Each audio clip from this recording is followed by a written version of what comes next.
하나님 말씀 오늘은 사무엘하 21장 1절에서 22절에 있는 말씀 우리 함께 보겠습니다. 500쪽입니다. 구약성경 500쪽에 있는 말씀 오늘도 드라마 성경으로 우리 함께 읽을 때 눈으로 따라갑니다.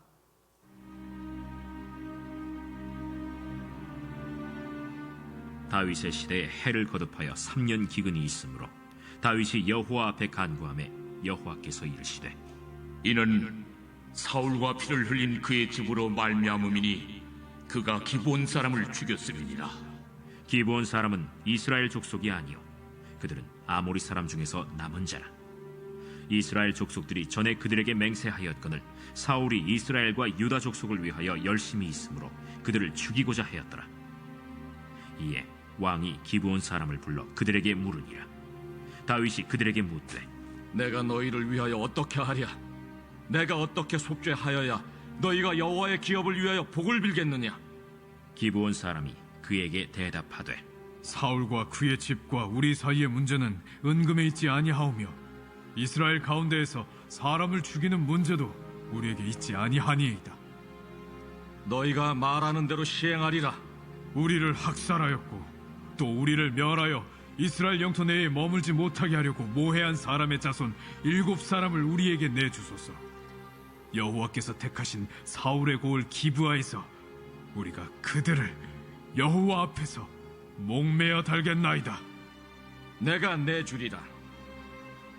그러나 다윗과 사울의 아들 요나단 사이에 서로 여호와를 두고 맹세한 것이 있으므로 왕이 사울의 손자 요나단의 아들 무비보셋은 아끼고 왕이 이에 아야의 딸 리스바에게서 난 자 곧 사울의 두 아들 알모니와 무비보셋과 사울의 딸 메랍에게서 난 자 곧 무홀랏 사람 바르실레의 아들 아드리엘의 5 아들을 붙잡아 그들을 기브온 사람의 손에 넘기니 기브온 사람이 그들을 산 위에서 여호와 앞에 목매어 달매 그들 7사람이 동시에 죽으니 죽은 때는 곡식 베는 첫날 곧 보리를 베기 시작하는 때더라. 아야의 딸 리스바가 굵은 배를 가져다가 자기를 위하여 바위 위에 펴고 곡식 베기 시작할 때부터 하늘에서 비가 시체에 쏟아지기까지 그 시체에 낮에는 공중에 새가 앉지 못하게 하고 밤에는 들짐승이 범하지 못하게 한지라. 이에 아야의 딸 사울의 첩 리스바가 행한 일이 다윗에게 알려지매 다윗이 가서 사울의 뼈와 그의 아들 요나단의 뼈를 길르앗 야베스 사람에게서 가져가니 이는 전에 블레셋 사람들이 사울을 길보아에서 죽여 블레셋 사람들이 벳산 거리에 매단 것을 그들이 가만히 가져온 것이라. 다윗이 그곳에서 사울의 뼈와 그의 아들 요나단의 뼈를 가지고 올라오매 사람들이 그 달려 죽은 자들의 뼈를 거두어다가 사울과 그의 아들 요나단의 뼈와 함께 베냐민 땅 셀라에서 그의 아버지 기스의 묘에 장사하되 모두 왕의 명령을 따라 행하니라. 그 후에야 하나님이 그 땅을 위한 기도를 들으시니라. 블레셋 사람이 다시 이스라엘을 치거늘 다윗이 그의 부하들과 함께 내려가서 블레셋 사람과 싸우더니 다윗이 피곤하매 거인족의 아들 중에 무게가 300세겔 되는 노창을 들고 세 칼을 찬 이스비브노비 다윗을 죽이려 하므로 스루야의 아들 아비새가 다윗을 도와 그 블레셋 사람들을 쳐 죽이니 그때 다윗의 추종자들이 그에게 맹세하여 이르되 왕은 다시 우리와 함께 전장에 나가지 마옵소서. 이스라엘의 등불이 꺼지지 말게 하옵소서. 그 후에 다시 블레셋 사람과 곱에서 전쟁할 때에 후사 사람 시프게는 거인족의 아들 중에 삽을 쳐 죽였고 또다시 블레셋 사람과 곱에서 전쟁할 때에 베들레헴 사람 야레오르김의 아들 엘하나는 가드 골리앗의 아우 라흐미를 죽였는데 그자의 창자로는 배틀채 같았더라. 또 가드에서 전쟁할 때 그곳에 키가 큰 자 하나는 손가락과 발가락이 각기 6개씩 모두 24개가 있는데 그도 거인족의 소생이라. 그가 이스라엘 사람을 능욕함으로 다윗의 형 삼마의 아들 요나단이 그를 죽이니라. 이 4사람 가드의 거인족의 소생이 다윗의 손과 그의 부하들의 손에 다 넘어졌더라 하였더라. 아멘. 오늘도 한날 기도하며 믿음으로 사는 성도님들의 삶 속에 주님의 응답이 또 승리의 역사가 가득하시기를 주의 이름으로 축복합니다. 오늘 말씀의 제목 14절에 있는 말씀, 마지막에 있는 말씀을 붙여서 이렇게 제목을 삼아봤어요. 그 후에야 기도를 들으시니라. 그 후에야 기도를 들으시니라. 오늘 말씀 보면 두 가지가 나오죠. 3년 기근의 사건의 이유를 다윗이 하나님 앞에 물을 때 깨닫게 되는 이야기, 또 하나는 블레셋에 대한 다윗의 승리의 말씀들을 기록하고 있습니다. 이제 사무엘 이 하 말씀을 세 단락으로 나누면 1장에서 10장, 11장에서 20장, 오늘 21장에서 24장까지 이제 마지막 부분인데, 이 마지막 21장서부터 24장까지는 연대기 순서대로 이렇게 시간의 순서 흐름의 대로 기록되어져 있는 것이 아니라 21장에서 24장까지 말씀은 그 다윗의 통치 기사들, 그래서 여기 오늘 1절에 시작하면서 다윗의 시대에 이렇게 나와 있죠. 다윗의 통치 시절에 여러 가지의 이야기들을 독립된 기사로 기록하고 있는 그 장들입니다. 뒤에 나오는 이 21장서부터 24장까지의 주제를 한 문장으로 요약을 해보라고 하면 하나님이 역사의 주관자이시다. 그래서 하나님 앞에 순종할 때, 하나님 앞에 물을 때 번영하고 평안하고 또 축복을 누릴 수 있는 그 구속의 진리들을 우리가 이 나머지 부분의 말씀들을 통해서 깨달을 수 있죠. 기도에도요 순서가 있어요. 문제가 생기면 우리가 기도해. 물론 문제가 없어도 평안할 때에도 주님과 교제하며 기도하며 영적으로 살아가는 거 참 중요하죠. 그러나 대부분 많은 사람들이 문제가 있을 때 그 문제를 풀기 위해서 기도하게 되고, 기도할 때 하나님의 주시는 깨달음이 있고, 그 깨달음을 통해서 하나님 앞에 우리가 속죄하고 죄를 사함받기 위하여 회개하고, 그리고 응답받고 승리하는 과정들이 있습니다. 제가 지지난주에 금요 철회하면서 이 말씀 본문 삼아서 기도, 하나님의 그 응답을 이룰 수 있는 그 기도에 대해서 말씀을 드렸죠. 그러면서 요즘 시중에 나와 있는 책들에도 우리가 기도하면서도 답답해 하시는 분들이 많아서 그런지 하나님의 음성을 듣는 법이라고 하는 책들도 많이 나와 있습니다. 그런데 그게 책을 읽어서 응답을 받느냐? 아닙니다. 우리가 하나님의 응답을 이루기 위해서는요 가까워야죠. 하나님하고 친밀한 관계가 되어야죠. 그런데 그것도 안 되고 답답할 때에는 때로는 우리의 삶 속에서 응답받기 위해 노력하는 것, 주의 음성을 분별해내기 위해서 노력하는 것, 또 뭐 주님의 마음을 이해하려고 애쓰는 것, 그거 많이 필요는 해요. 그러나 그건 훈련의 과정이지 단순히 우리가 기도 응답이라는 것, 주의 음성을 잘 들을 수 있는 방법은, 가장 좋은 방법은 주님과 동행하고 정말 우리가 찬송하는 것처럼 내 뜻이 주의 뜻 되게 하여 주옵소서. 우리 찬송에서도 그런 찬송이 있는데, 내 뜻 주의 뜻 같이. 주님을 나보러 맞추라고 그럴 수가 없잖아요. 우리가 주님 앞에 맞추면서 살 수 있는 것, 그것은 우리가 신앙생활하면서 기본이죠. 기도하면서 하나님의 뜻을 깨닫고 말씀 통해서 내 삶을 쳐서 하나님의 말씀대로 쳐가려고, 가까이 가려고 애쓸 때 하나님의 역사가 우리에게 나타나는 것, 그 당연한 겁니다. 그런데도 그게 잘 안 될 때 우리는 참 힘들 때가 있고, 하나님의 말씀 이해가 안 되어가지고 내 마음대로 살 때가 있고, 내 마음대로 살면서 하나님 나 따라오세요, 하나님을 종부리듯이 할 때가 있고, 그래서 호세아 선지자 같은 이들은 우리가 하나님을 알자, 더 하나님을 알자, 사랑하자, 뭐 이런 고백들을 해요. 하나님의 그 마음을 알고 가는 게 얼마나 중요한가를 깨달으라는 거죠. 오늘 말씀 속에 이 기도 응답의 이야기 순서들이 나와요. 오늘 1절에 보니까 3년 동안 기근이 있으므로 1절에 다윗이 여호와 앞에 간구하며 하나님 앞에 기도하는 거죠. 문제를 가지고, 3년 기근의 문제를 가지고 하나님 앞에 기도하며 하나님께서 이르시되, 이게 기가 막힌 하나님의 말씀이 있어요. 응답이 있어요. 음성이 있어요. 여호와께서 이르시되, 이는 사울과 피를 흘린 그의 집으로 말미암음이니 그가 기브온 사람을 죽였습니다. 문제가 뭔지를 알려주시는 거예요. 기브온 사람은 이스라엘 족속이 아니고 그들은 아모리 사람 중에서 남은 자다. 이 기브온 사람이 어떤 사람인지도 알려주시죠. 그런데 이 여호수아서 9장에 보면 이런 얘기가 나오잖아요. 이 기브온 사람들하고 여호수아 당시의 사람들과 맺힌 하친 조약이 있는데, 그거 무시하고요, 그 조약을 무시하고 사울이, 우리 사무엘 향해서 봤지만 사울이 기브온 사람들을 죽여 피를 흘렸다고요. 그래서 어떻게 해야 되겠느냐? 왕이 다윗이 2절 마지막에 기브온 사람들을 불러서 그들에게 묻습니다. 해결의 방안들을 찾아갑니다. 방법, 이유를 하나님 알려주셨어요. 이 방법을 다윗이 찾아갑니다. 다윗이 그들에게 묻되 3절에 내가 너희를 위하여 어떻게 하랴? 내가 어떻게 속죄하여야 너희가 여호와의 기업을 위하여 복을 빌겠느냐? 문제를 풀어가는 다윗의 모습을 볼 수 있죠. 이스라엘 백성이 이방 민족과 맺은 언약일지라도, 이방 민족 하나님의 사랑 안에 있는 계약 안에 있는 백성이 아닐지라도 주님의 이름으로 맺은 언약이라고 하면 얼마나 우리가 신실하게 지켜야 되는지를 보여주는 말씀이 여기 있어요. 언약의 신실성. 또 더군다나 그 가운데 하나님의 이름을 놓고, 거룩하신 하나님의 이름을 놓고 맺은 언약이라면 이게 하나님의 신실함의 근거가 되어야 된다라고 하는 것을 오늘 본문은 이야기하고 있습니다. 우리가 살아가면서요, 하나님의 말씀 상고하고 그 다음에 그 말씀을 주님의 뜻대로 지키려고 하는 노력들이 있어야 돼요. 앞으로도 마찬가지입니다. 우리가 하나님의 부르심을 받은 그 소명을 기억하고 하나님 나에게 주신 꿈을, 비전을 향하여 나아가는 게 우리 그리스도인들의 삶이에요. 이 두 가지가 잘 같이 가야 돼요. 소명도 없고 비전도 없이 살면 세상 사람들하고 다를 바가 없죠.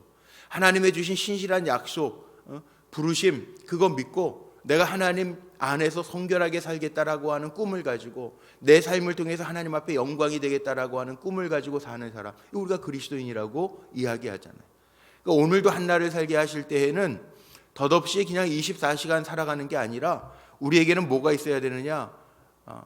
보케이션, 소명, 하나님 나에게 주신 소명을 가지고요, 그리고 꿈을 가지고 비전을 가지고 살아가야 돼요. 내가 오늘 하나님 나에게 주신 사명이 뭘까? 오늘 아침에 기도하면서도 하나님 앞에 무슨 하나님이 여러분에게 빚진 게 있습니까? 청구서 내미는 기도가 아니라 하나님, 이 문제를 놓고 내가 하나님에게 묻습니다. 하나님 나를 인도하실 때 내가 하나님의 영광을 위하여 쓰임받는 도구가 되겠습니다. 그런 기도를 가지고 주님의 꿈을 이루어드리는 비전이죠. 비전, 우리가 흔히 요즘 많이 이야기하는 비전, 그 비전을 이루어가는 삶을 살아가는 것이 그리스도인이라고 하는 사실이에요. 그래서 이 기브온 사람들이 이야기하고 또 이 이야기 속에 이 사울, 피 흘린 사울의 가문에 사람들 7을 내어주는 거, 지난 금요일에 제가 다 말씀 나눴지만 내줍니다. 그런데도 불구하고 7절을 보면요, 다윗과 신실한 친구 요나단, 다윗과 요나단의 언약 때문에 7절에 보면 그러나 7사람을 내줘도 그러나 다윗과 사울의 아들 요나단 사이에 서로 여호와를 두고 맹세한 것이 있으므로 왕이 사울의 손자 요나단의 아들 무비보셋은 아끼고, 이 다윗이 언약에 신실하잖아요. 사람과의 맺은 언약이지만 그 사이에 여호와를 두고 맹세했던 언약이었기 때문에 다윗은 그 사이의 언약을 지켜가고 있어요. 이게 다윗의 모습이에요.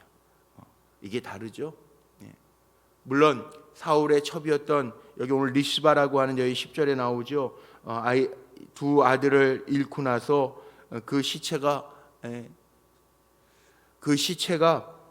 곡식 뺄 때서부터 그 시체가 뭐예요? 이게 비가 쏟아지고 뭐 낮에 공중에 새가 앉지 못하게, 밤에는 들짐승이 범하지 못하도록 지켜가면서 있다라고 하는 것을 다윗이 알매 사울과 요나단의 뼈를 가져다 같이 장사해 주는 이야기, 마무리가 잘 된 이야기. 그리고 14절에 보니까 그 후에야 하나님이 그 땅을 위한 기도를 들으셨다. 이 응답의 순서, 기도 응답의 순서가 나오고 있어요.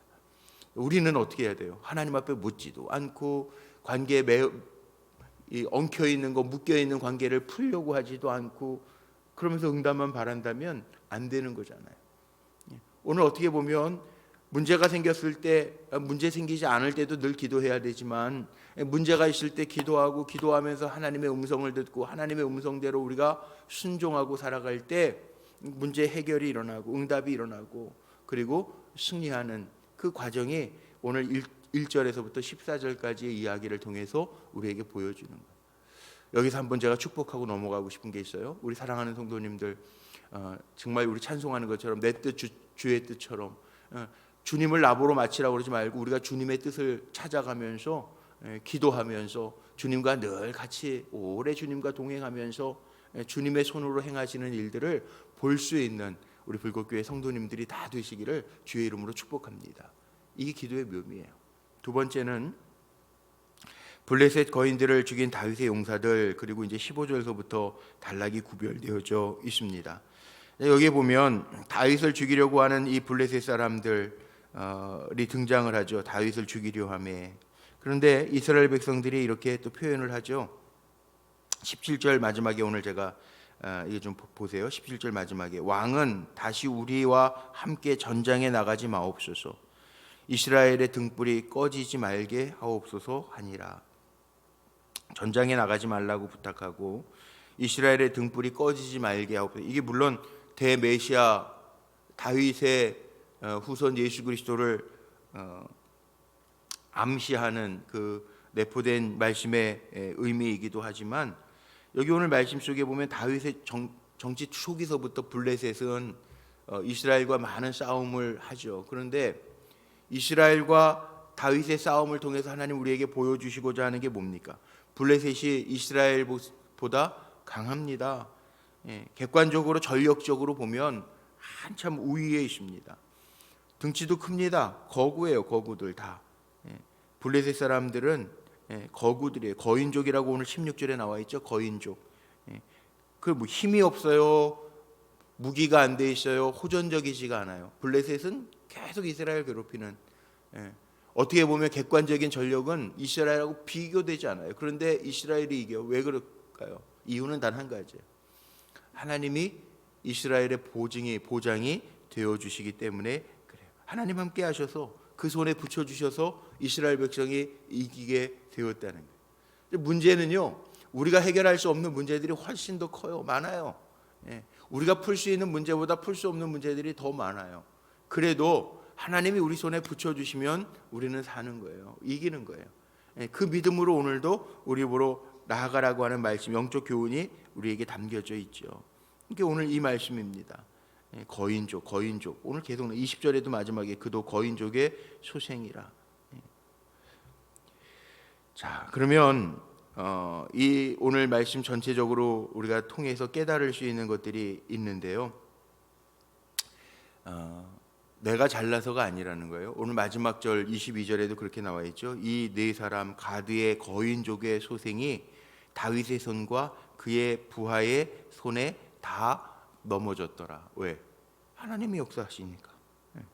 우리는 하나님의 역사하실 수 있도록 살아가야 되는데 죄라고 하는 거는 개인에게도 문제지만 공동체에도 문제를 주어서 오늘 그 사울의 죄가 이 공동체에 다 미쳐져서 하나님 직접 개입하시던 이 구약의 시대에는 3년 기근을 맞이하게 되잖아요.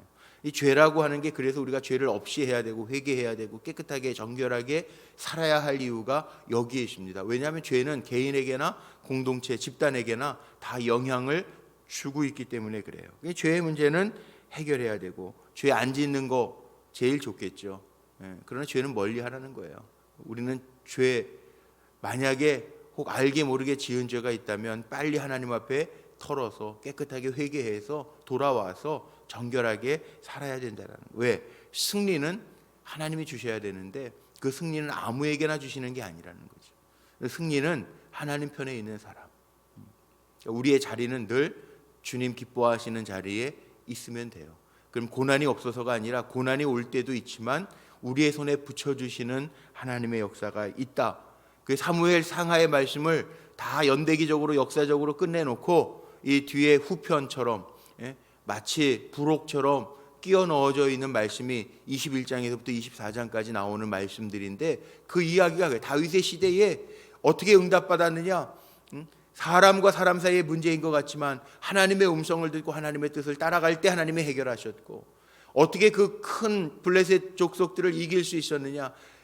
이스라엘 백성이 강해서가 아니라 하나님께서 그 손에 붙여주셨기 때문에 이길 수 있었다. 다윗과 그의 부하의 손에 다 넘어질 수 있었다. 그거 기억하고 살아라. 그거죠. 그래서 사무엘 상하를 읽어가면서 제가 그 얘기 드린 거예요. 늘 사무엘 상의 말씀은 비교하면서 나가거든요.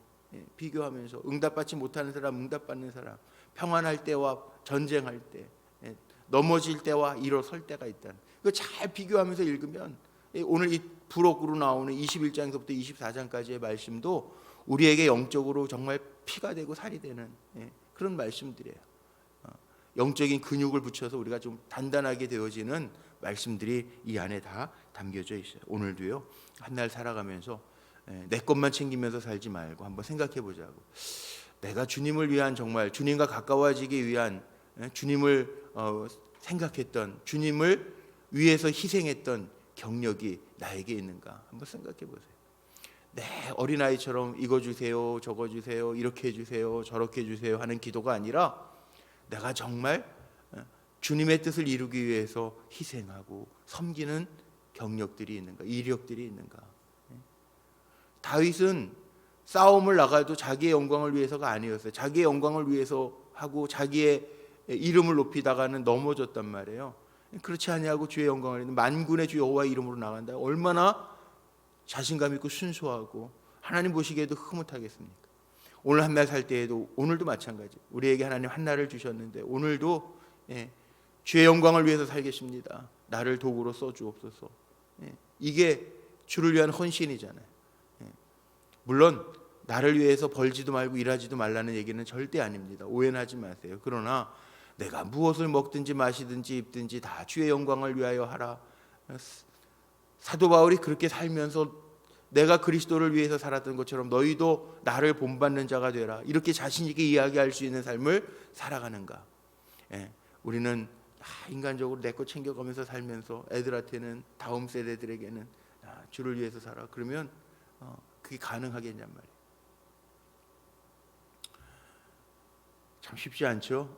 어제 수요 예배 때도 제가 저 뒤에 보니까 우리 청년부가 여기에서 예배 드리니까 청년부 헌금꽂이 명단들이 있어요. 그런데 요즘에 코로나 때문에 금년 초에 꽂아놓은 11조 봉투 그대로 다 있어요. 저기. 그 아이들 이름을 제가 하나하나 보면서 어제 좀 일찍 내려와서 제가 30분 전에 내려와서 아이들 이름을 한번 쭉 읽으면서 기도하는데 보니까 아이들의 이름을 보니까 그래도 장로님, 권사님의 자녀들이 다 저기 한번 보세요. 관심 가지고. 하나님 이들 기억해 주세요. 요즘 참 청년들 어렵죠. 다음 세대는 더 어렵죠. 숫자도 많이 줄죠. 시험 보는 것도 뭐 51만 그랬는데 6만은 어디 갔는지 없어졌어요. 시험 응시를 안 하고 45만 몇천 명 받더라고요. 요즘 수능도요. 여기 계신 우리 저보다 다 인생 선배님들도 많이 계신데 기억나십니까? 우리 땐 100만이잖아요. 100만. 100만 시험 봤잖아요. 예비고사로 또 털어내고 학력고사, 본고사. 여기 보니까는 우리 장로님 세대는 예비고사, 본고사 세대도 있고 학력고사 세대도 있고 수능 세대는 별로 없잖아요. 지금 반토막도 안 나잖아요. 반토막 더 났잖아요. 100만 시험 볼 때 같은 나이에 100만 시험 볼 때가 있었는데 베이비 부모 시대. 지금은 재학 시험도 45만밖에 안 봐요. 대학들 지금 난리예요, 난리. 난리가 났어요, 대학들 지금 다. 지금 막 교수들이 학생 유치하지 않으면 생존되지 않으면 막 난리예요. 우리 교회에 계신 우리 권사님, 교수하시던 권사님들도 다 지금 대학 교수직 놓고 지금 학교하고 싸움하고 있는 집사님도 있고 쉽지 않아요 지금. 뭐 신학교, 교회도요. 제가 볼 때도 쉽지 않을 것 같아요. 어제 몇 분 목사님들 광림교회에서 만나가지고 신학교 문제도 좀 의논하고 막 그랬거든요. 신학교도 다 미달이에요 요즘에. 지금 뭐 그래서 우리 감리교회도 통합 신학 대학원을 만드느니 뭐 이런 의논들 하고 왔어요. 쉽지 않은 시대. 다음 세대가 걱정스러워요. 근데 걱정만 할 거냔 말이에요. 아니죠. 우리가 신앙의 본질을 찾아가면서 놓쳤던 거 찾아야 되고, 교육도 마찬가지고요. 기도도 마찬가지고요. 기본으로 돌아가서 우리가 신앙생활 잘하면서 가야 승리한다는 거예요. 제가 이거 어제 말씀 저녁에 다시 묵상하고 준비하면서도 그런 생각이 들더라고요. 다윗의 시대에 이렇게 역사하셨다. 오늘 시대는요. 오늘 시대도 마찬가지예요. 우리가 본질을 놓치면 안 되는 거예요. 우리 사랑하는 성도님들에게 제가 같이 이렇게 나누고 싶은 게 그거예요. 그렇지. 본질. 주님의 음성을 듣고 주님의 뜻 안에 있으면 다 사는데 우리는 딴짓하잖아요. 세상 것, 무슨 뭐 리더십, 엉뚱한 거. 아니, 우리 영적인 근육을 붙여야 돼요. 그래야 살아요. 그래야 이겨나갈 수 있고, 그래야 하나님의 역사를 볼 수 있는데, 그거 약해지면 다 잃어버리고 말죠. 오늘 말씀 마칩니다. 저나 여러분이 하나님과 함께하는 거, 이게 가장 큰 복이라고 웨슬리 목사님도 이야기하는데, 가장 큰 복, 주님과 함께할 수 있는, 주님과 늘 묻고 기도하고 말씀으로 동행하고 심령에 깨닫게 하실 때, 말씀하실 때, 감동하실 때 그 뜻이 하나님의 뜻임을 잘 분별하면서 살아갈 때 승리, 여호와 니시, 승리케 하신 하나님의 은혜가 있다는 것. 우리 사랑하는 성도님들, 적어도 세상 뭐 남은 인생 얼마인지 알 수 없지만 살아가는 동안에 주님과 동행하며 승리하는, 다윗의 시대가 아니라 아무개 시대에 하나님 역사하셨다, 그렇게 이야기할 수 있는 승리자들이 되시기를 주님의 이름으로 축복합니다. 기도하시겠습니다. 오늘도 한날을 허락하셨는데 말씀으로 시작합니다.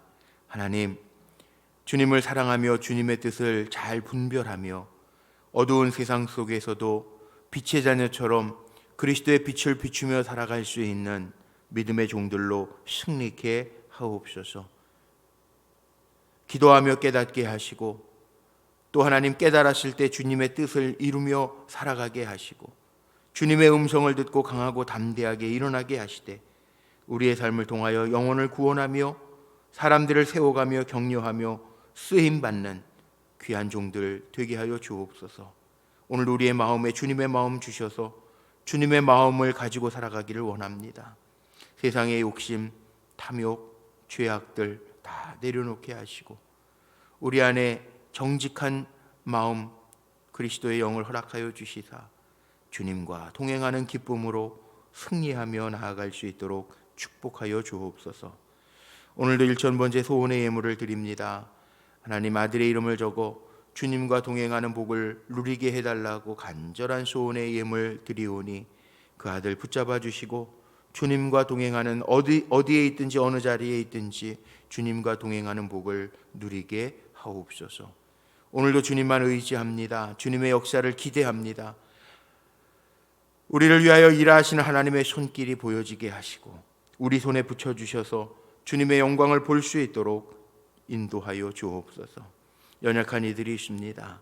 특별히 하나님, 우리 이기숙 집사님 기억하여 주시고 치료의 빛을 더하여 주옵소서. 어린 생명 김단유를 기억하여 주시고, 이 세상에 하나님 선물로 보내주셨는데 이제 심장의 구멍 때문에 수술을 결정해야 됩니다. 주님이 역사하시고 은혜와 치료의 빛을 비추어 주옵소서. 오늘도 한날 주의 이름 부르며 시작하는 종들, 악하고 더러운 것들이 우리를 해하지 못하도록 성령께서 인쳐 보호하여 주시고, 어렵고 힘들 때에도 주님의 이름 부르며 나아갈 때 우리 손에 붙여주셔서 승리케 하시는 하나님의 역사가 보여지게 하옵소서. 우리 주 예수 그리스도의 이름으로 감사하며 축복하며 기도하옵나이다. 아멘.